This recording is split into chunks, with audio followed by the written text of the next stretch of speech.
Past the hills and rivers wide, where wildflowers freely bloom. In this land with skies so open, where can our children play? In cities bustling bright and loud, cars and lights that never sleep, do they find a piece of sky? Where can our children play? Bring them fields of green and gold, let their laughter echo clear. In a world so tightly wound, where can our children play? Mountains whisper ancient tales, forests sing in harmony. Will these wonders slip away? Where can our children play? Beyond the screens and towers tall, where dreams once were born and bred, do they carve new paths of joy? Where can our children play? Let's be stewards of this earth, guard the spaces wide and free. Do they find a piece of sky? Where can our children play?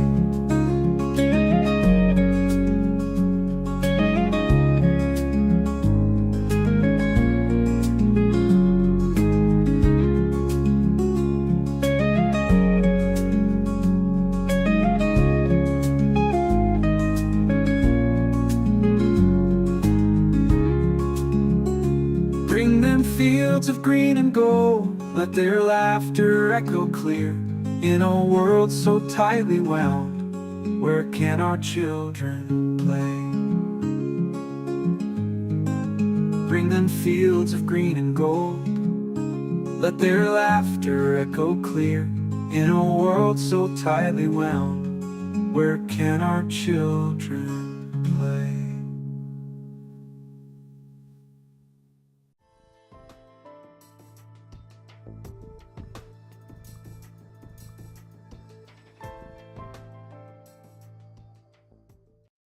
Good afternoon, everyone. My name is Laurie Gagan. I'm part of the Wellness Crusaders. Welcome back to our show. Today, we're diving into a fascinating and often overlooked area of health: the connection between inflammation, blood clotting, and immune response, what we know as inflammothrombotic immunological response. We're also exploring how detoxification at the cellular level, particularly through an advanced form of zeolite, can support cardiovascular health in our increasingly toxic world. Joining me today, Dr. Nikolas Tsirikos-Karapanos, a cardiovascular surgeon, a PharmD, a PhD, and the innovator behind Clear Detox Pro, a patented water-soluble zeolite supplement designed to bind and remove heavy metals and other environmental toxins at the cellular level. So whether you're a healthcare practitioner, a biohacker, or someone just trying to stay ahead of the health curve, this episode will offer clinical insights with real-world takeaways. So let's go ahead and jump in. You on the podcast today. But before we get started, what I would like to do is just have you spend a few minutes letting our audience know a little bit about you and some of the things that you're actually known for. So Dr. Tsirikos-Karapanos. Laurie, thank you very much for this kind invitation, especially being next to Dr. Fleming. So I'm extremely excited to be with you today. My background is PharmD. I'm a fully trained board-certified pharmacist, fully trained board-certified medical doctor, fully trained board-certified cardiovascular surgeon. I worked at Mayo Clinic in Rochester, Minnesota for 5 years before forming my own company, Metron Nutraceuticals, in Cleveland, Ohio, where we are at the field of research and development and innovation in dietary supplements. We produce our own formulations based on our own intellectual property, consisting up to now to 16 patents. So with this, thank you very much again for this kind invitation and great pleasure. Question, Dr. Nikolas. Oxidative stress and detox connection. Many people hear the term oxidative stress, but don't quite grasp its role. I think of it personally in terms of an apple that you've cut and then you set it on a counter and you come back an hour or so later and that apple is brown.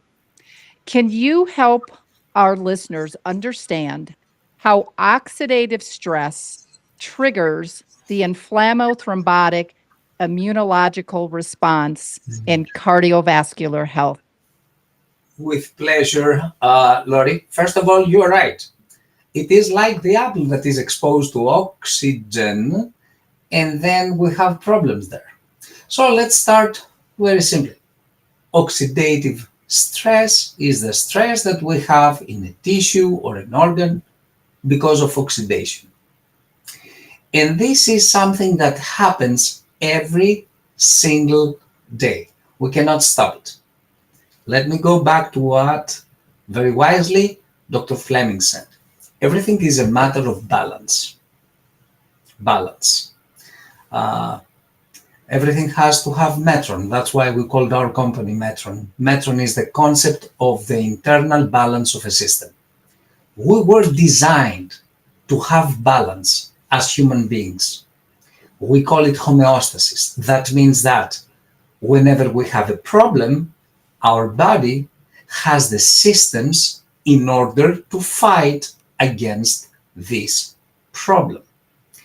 So oxidative stress is something that is happening normally, but we have the systems in place in our body to fight against this oxidative stress. How this happens, how this problem happens? Well, we have what we call radical oxygen species or reactive oxygen species, and these are the bad guys. Now, we have the mechanisms, we have the enzymes, we have the enzymic reactions, the biochemical reactions to overcome this problem. Again, at the health status, there is a balance. The problem occurs, we solve the problem. Our real problem happens when we cannot fight the oxidative stress that will occur. We lose the balance.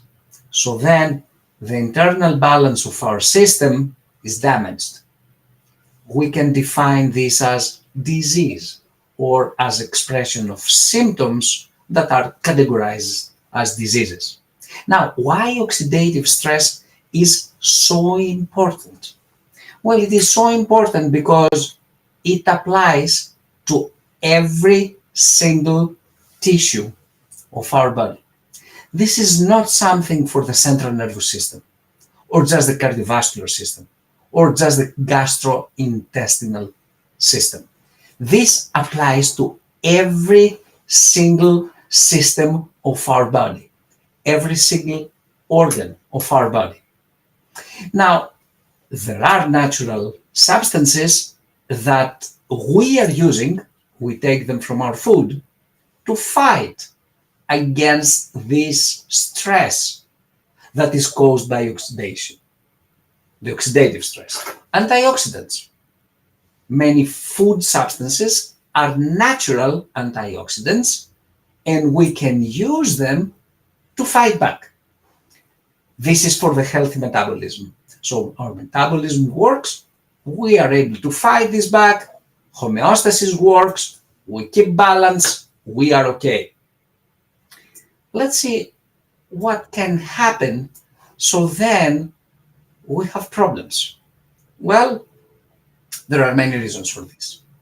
Number one, environmental factors, what we call pollution, okay? Smoking, radiation, exposure to many kinds of toxins. Speaking chemically, inorganic toxins like heavy metals, organic toxins like herbicides, pesticides, and also composite toxins like the particulate matter. Specifically, the particulate matter, 2.5 tiny particulate matter, like a dust, is a big time problem because it sits in our cells and it triggers oxidation. So these are, pollutants that cause problems that we should be able to fight against unless something goes wrong. Now, what can go wrong? Well, first of all, our food. Dr. Fleming, I will use the famous quote that the great grandfather of all of us, the great Dr. Hippocrates, 25 centuries said very wisely, let the food be the medicine and let the medicine become the food. Well, when Hippocrates said this, again 25 centuries ago, people didn't use to soak their food on glyphosate. People didn't use to spray their foods with herbicides and pesticides. And Laurie, all these substances, chemical substances, are designed by pharmaceutical companies to have a high level of water solubility, because having high level of water solubility can be absorbed by the roots of the plants. Well, guess what else is happening with this high water solubility? These substances get into our body by the food that we eat, the air that we breathe, and the water that we drink. Let's stop for a moment here. Food that we eat, water that we drink, air that we breathe. How we can stop these substances by getting in our body? Answer, we cannot. We cannot stop drinking water. We cannot stop eating food. We cannot stop breathing. And again, there are several marketing approaches out there saying, well, I only eat organic. Good. And, organic is fine. But, the last time that we checked the global map, it was impossible to identify where exactly this organic land is, that I assume they have organic water there. They have organic air. So this strawberry grew up by having organic water. Nice marketing approach, does not apply to reality. So the problem is that our natural defense that could be helped by the food cannot, because we manage to start destroying our food. And then we have repercussions. Now, there's another problem here. We don't have repercussions only from one organ or only from one system. Let me explain why is this important. Let's give a simple example. You walk, you sleep, you fail, you have a broken leg. Okay, that's a problem of this bone. You're going to fix that. You're going to do surgery or put a cast, or do something. You're going to solve this problem. It's a single dimension problem. The problem with environmental toxicity and its repercussion in our inability to fight with the oxidative stress relies in something which is very, very important. Our actions, our homeostatic mechanisms to defend ourselves are chemical reactions in our body, everywhere in our body, in our cells.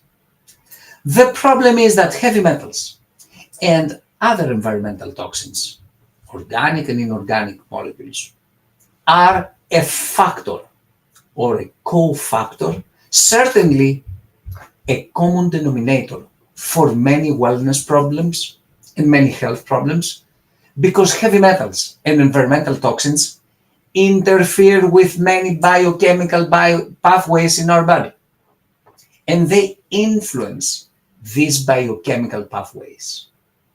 making them to malfunction or go slow. So it's a very complex issue here. That's why you see people that they have hypertension and digestive problems and this and that and the other thing. How is it possible to have 10 conditions at the same time? Well, because you get in your body toxins that interfere with all the systems that malfunction and create these conditions for your wellness, and after a certain point for your health, and sometimes can become lethal. That's a great explanation. Thank you for that.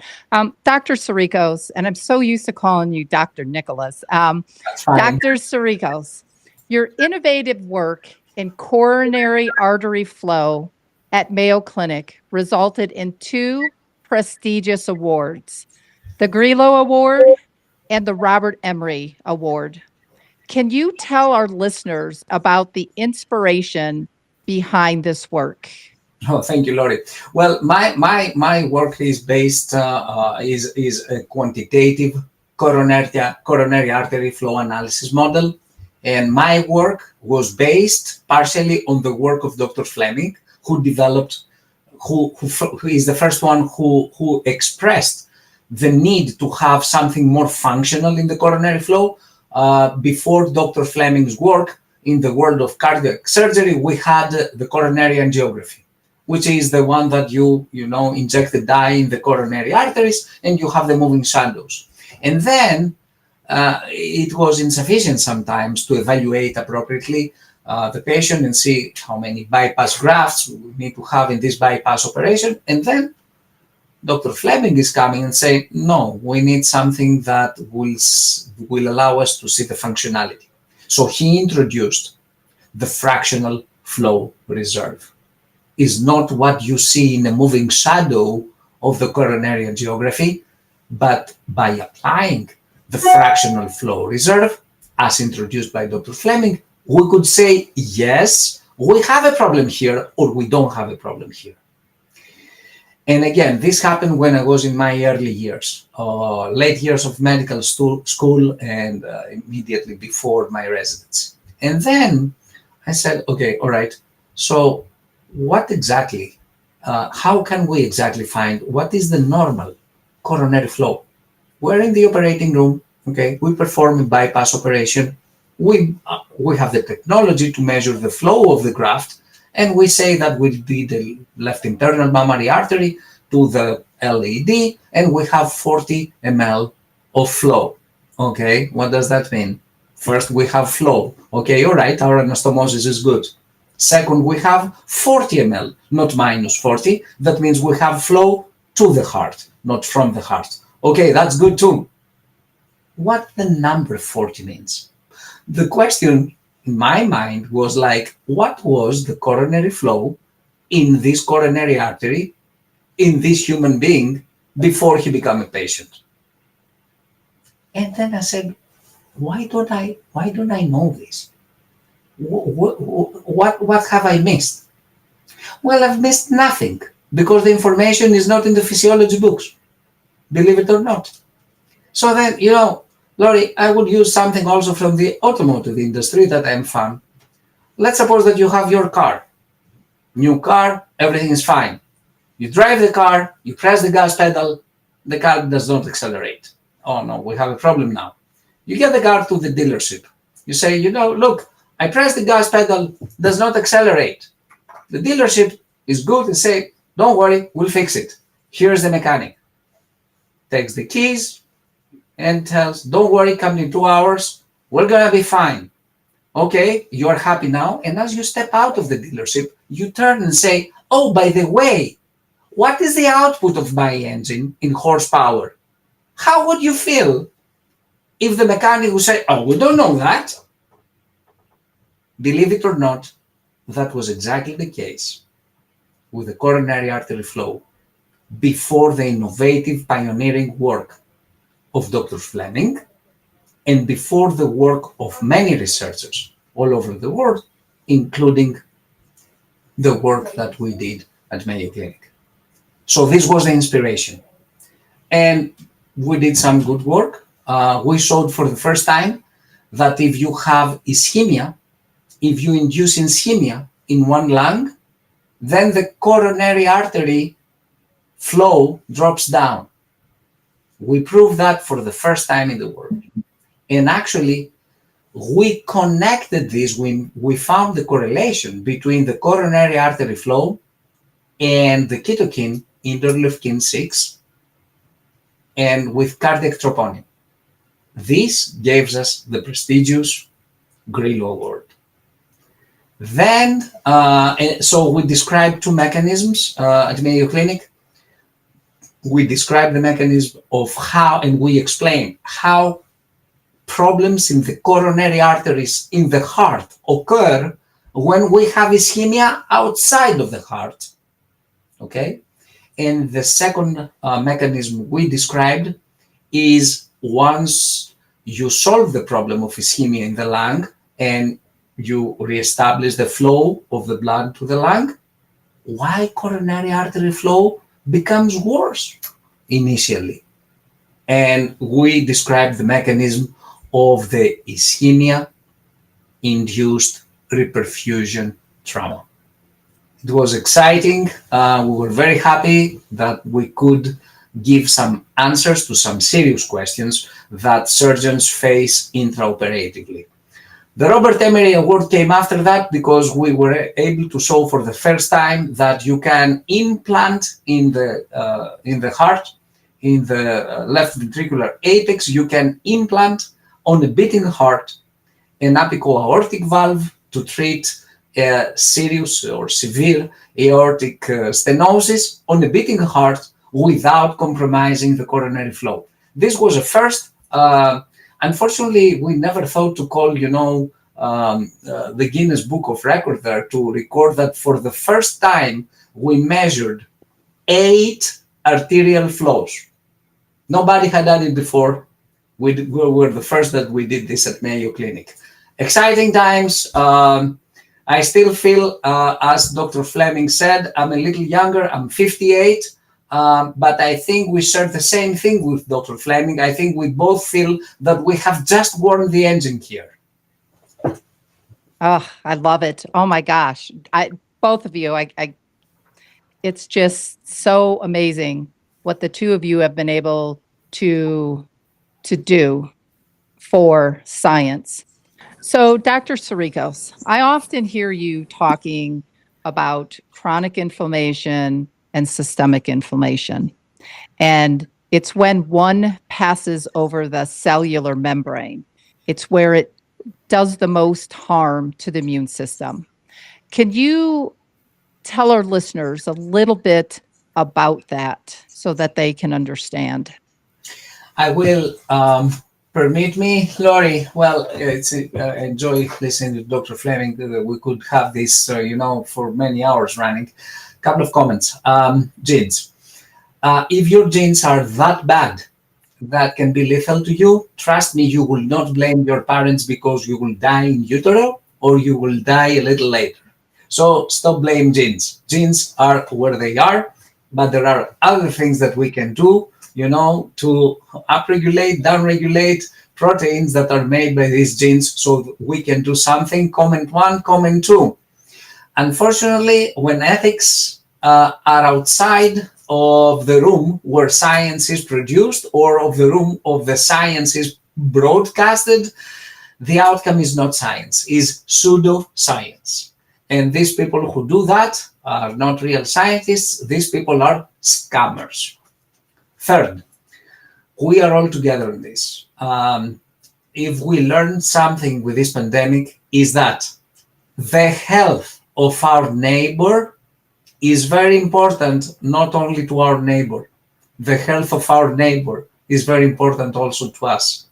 So, there are not things that we can do to squeeze ourselves somewhere in the safe zone and everything is going to be okay for us. Let the others die.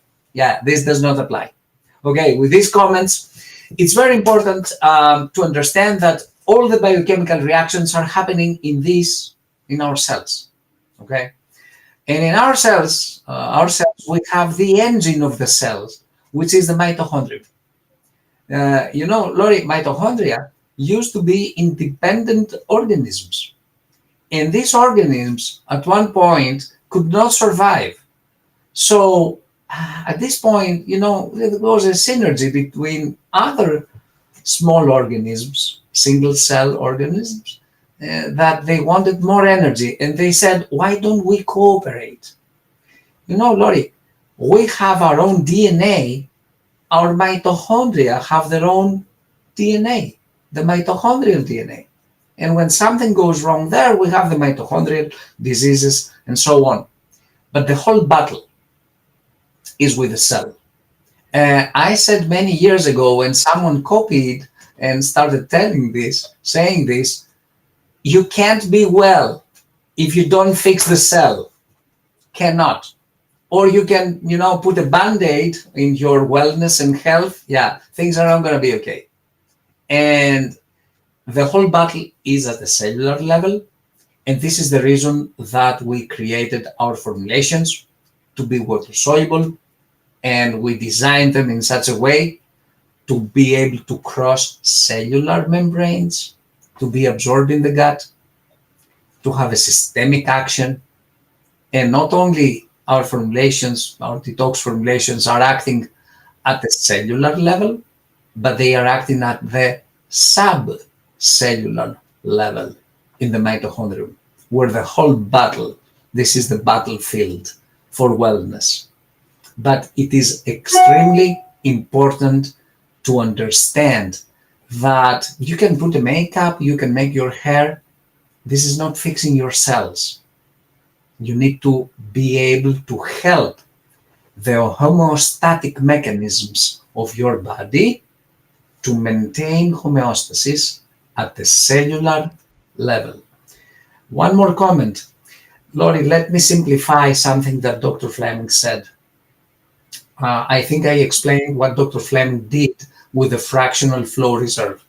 Gave us the tool and the methodology, as the cardiologists and cardiac surgeons, to understand what is the actual need for this patient this moment. That's in the field of cardiology and interventional cardiology and cardiac surgery. What Dr. Fleming is doing right now, he's doing this functional analysis, not a static thing. Let me see one value of one parameter. But his model is doing this, his methodology is doing this at the holistic level, at the human body level. And that's unique.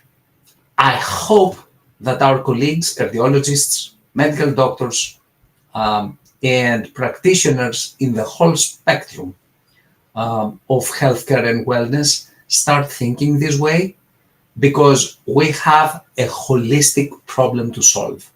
Our wellness. It's not one tissue. It's not one system. It's not one organ. Everything is interrelated.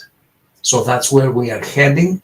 I think Dr. Fleming is paving the road for serious research and application of the findings of this research for the medicine and the wellness as it will be applied for the next 50, 100 years. I like that. Thank you very much. Dr. Tsirikos, you've been at the forefront of detox science for well over a decade. Tell me a little bit about the water-soluble clinoptilolite zeolite that you invented, and how does that work at the cellular level? Right. With pleasure. Let's make one correction though. I didn't invent it. If you invent something that does not exist, you make it. We discovered it. We found how to extract it. Let me explain. Zeolites are crystals made when volcano lava goes in the seawater. All right. So zeolites are made millions of years ago. Now, zeolites can attract and retain heavy metals and other organic toxins. All right. So far, easy. Toxins get in our body, let's give a zeolite to attract these toxins. Well, it's not exactly like that. Because these toxins, as said before, have high level of water solubility, are absorbed in the gut, circulate, and distributed in several compartments. We give the zeolite to do it by mouth. Well, unfortunately, zeolites are not water soluble, so they cannot cross cellular membranes, so they will stay only in the gut, and after a couple of bowel movements, they are out of the human body. So here is the paradox. What we give in order to take toxins out of the human body cannot do it because cannot be absorbed. Moreover, and that's the second problem of zeolite powders, as we find in nature, is that they are full of free heavy metals. And these free heavy metals, not bound heavy metals, can be absorbed in the gut. So here was the problem. Zeolites cannot be absorbed, cannot offer systemic action, but the garbage that these zeolites are carrying, the elemental impurities, the free heavy metals, are absorbed. So when I was first involved with this, I said, wait a second here. So we are taking a zeolite to detox, but actually this zeolite is our daily toxic dose. Is there any chance that we can transform this non-water soluble zeolite powder into a water solution of water soluble zeolite powder?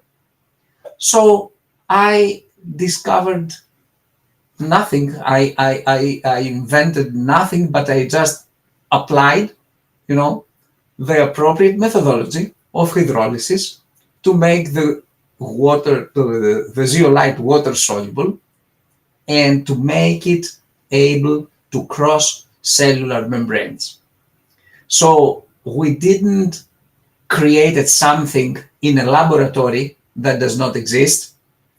We took a natural ingredient and we applied a natural method of hydrolysis to make it water soluble. Let me give you an example, because these words, hydrolysis, clinoptilolite, a lot of scientific terminology here. Imagine an apple in the apple tree. Okay? Is the apple natural product? It is. You take the apple out of the tree. Is the apple still natural product? It is. Now you cut the apple into pieces and you eat these little pieces of the apple. Are these little pieces of the apple, these little, fragments of the apple, natural products? Yes, they are. But now you can eat them in an easier way. That's in an analogy what we did with zeolites. It was difficult to do it. We did it. We got 16 patents for this, and we are based on formulation on our own intellectual property, and we have the know-how to do it. Thank you for that that answer. As a follow-up to that, what is Clear Detox Pro able to detox? We know heavy metals, but what are some of the other examples of what it works on? Everything that a zeolite can detox from, Clear Detox Pro can do it, but also can do it at the systemic level. There is literature related to zeolites and what they can detox from, which is inorganic compounds like heavy metals, and also organic molecules like herbicides, pesticides, mycotoxins, cellular fragments. So there is a very wide spectrum of inorganic and organic molecules that can be removed or captured and removed out of the body by zeolites. The difference between Clear Detox Pro and other zeolites, the differences are two. Number one, it has a systemic action. It does this systemically because it can cross cellular membranes. And Laurie, the pioneering work that we have done in order to support this claim. No other product in the spectrum of dietary supplements has done this. And the second advantage is that the water soluble zeolite within Clear Detox Pro is purified, because with our patented technology, we were able to remove from this zeolite the free heavy metals.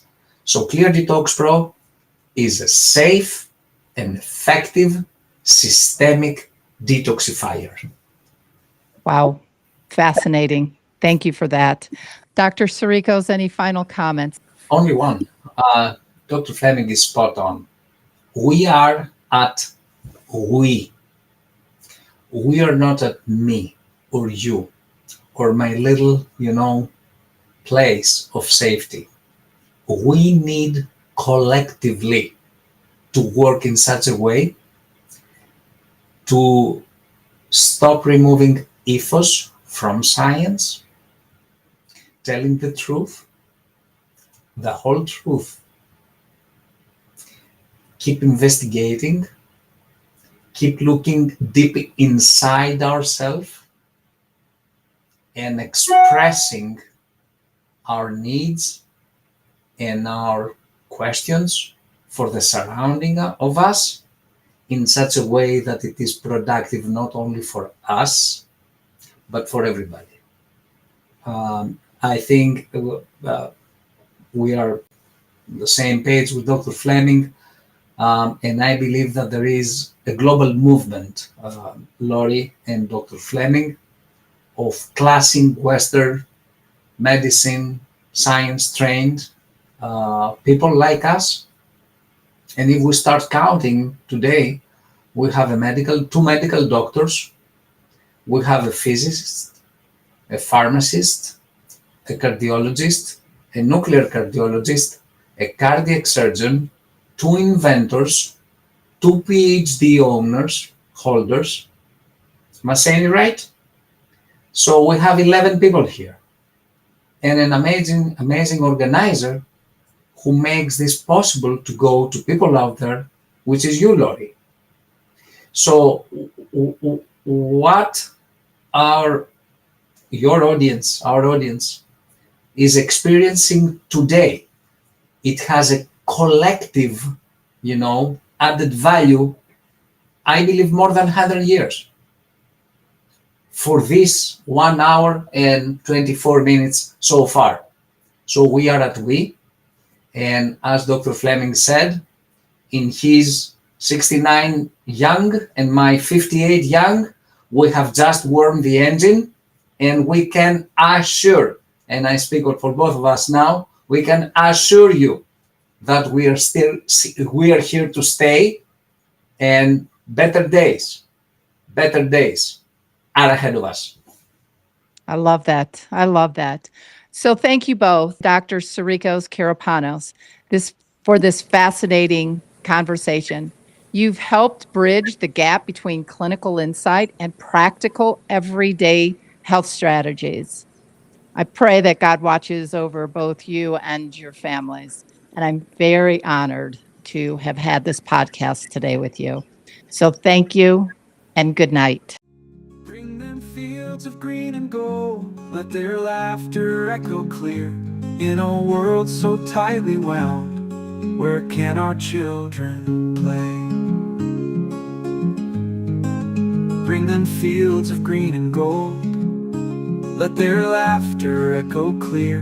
In a world so tightly wound, where can our children play?